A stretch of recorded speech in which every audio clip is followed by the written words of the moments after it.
Hello dear students, I am teacher of class 3rd. Today I am going to teach you Hindi chapter 4 part 2 चांद का कुर्ता। चलिए, चांद का कुर्ता चल रहा था जिसमें मैंने आपको पूरी चैप्टर की रीडिंग करवा दी थी ना, जिसमें वो क्या कर रहा था, चांद कुर्ता यानी झिंगोला अपने लिए सिलवाने के बोल रहा था अपनी माँ से, है ना। चलिए, सबसे पहले हम आते हैं एक्सरसाइज पर। एक्सरसाइज में सबसे पहले क्या है, शब्द अर्थ है यानी कि वर्ड मीनिंग है, तो वो हम देखेंगे। हट का मीन्स क्या है, हट का मीन्स क्या था, जिद करना। मैंने आपको बताया ही था चैप्टर रीड कराते समय। झिंगोला मीन्स ढीला कुर्ता, ये भी समझा चुकी हूँ ऑलरेडी। सफ़र मीन्स यात्रा। भाड़े का मीन्स किराए का, है ना। सलोनी मीन्स सुंदर दिखने वाला। अंगुल भर मतलब उंगली के बराबर। और बदन मीन्स शरीर।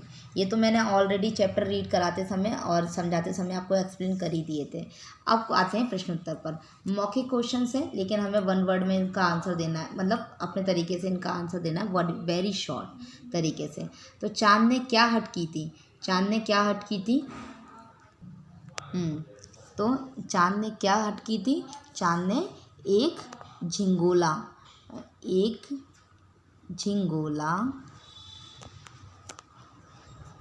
बनवाने की जिद या हट की थी।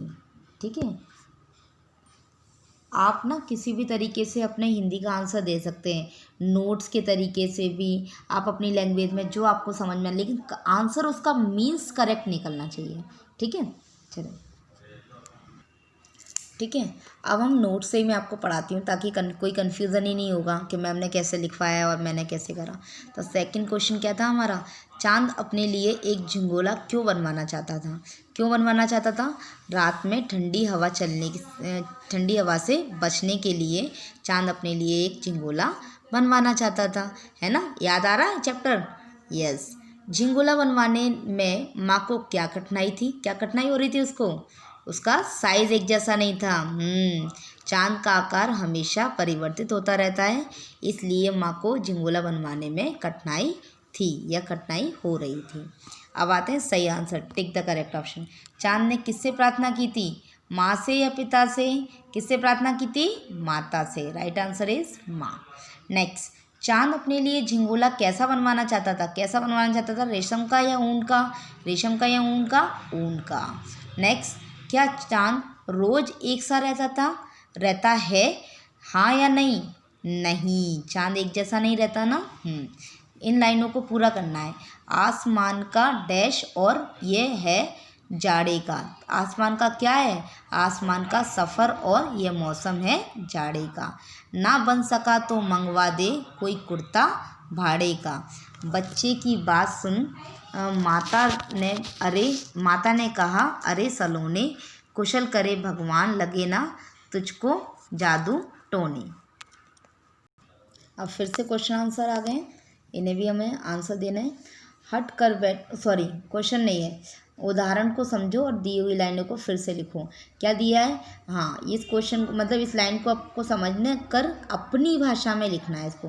हट कर बैठा चांद एक दिन, तो इसका सही मीन्स क्या निकलेगा, चांद एक दिन हट कर बैठा या जिद कर बैठा।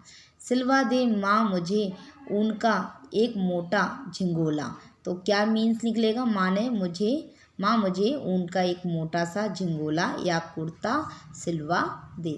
ये मौसम है जाड़े का, तो अब लाइन क्या बनेगी सही प्रॉपर, ये मौसम जाड़े का है या ठंड का है, सर्दी का है। मंगवा दे कोई कुर्ता भाड़े का, कोई कुर्ता भाड़े का कोई कुर्ता मंगवा दे, तो सही, या फिर भाड़े का यानी कि किराए का कोई कुर्ता मंगवा दो। नहीं किसी की आंखों को तू दिखलाई पड़ता है, ये किसने बोला था, माँ ने, तो सही लाइन क्या बनेगी, किसी की आंखों को तू दिखलाई नहीं पड़ता है। एक माप में कभी नहीं तुझको देखा करती हूँ, इसका सही मीन्स क्या निकलेगा, कभी तुझको एक माप में नहीं देखा करती हूँ। अब क्या करना है, समान अर्थ वाले शब्द। समान अर्थ मतलब ये चांद को हम और दूसरे किस नाम से बुलाते हैं। समान अर्थ का मतलब होता है कि जिसके दो नाम होते हैं, मैंने आपको बताया था ना, जैसे किसी का भी नाम ले लीजिए, मैडम को हम मैडम भी बोलते हैं, मैम भी बोलते हैं, लेकिन दोनों का मीन्स क्या निकलता है, मैम ही निकलता है ना। वैसे ही तो चांद का एक और नाम क्या है, चंद्रमा। समान अर्थ क्या निकलेगा, चंद्रमा। हवा का वायु, आसमान का अंबर, आकाश भी हो सकता है। रोज का प्रतिदिन, हठ जिद।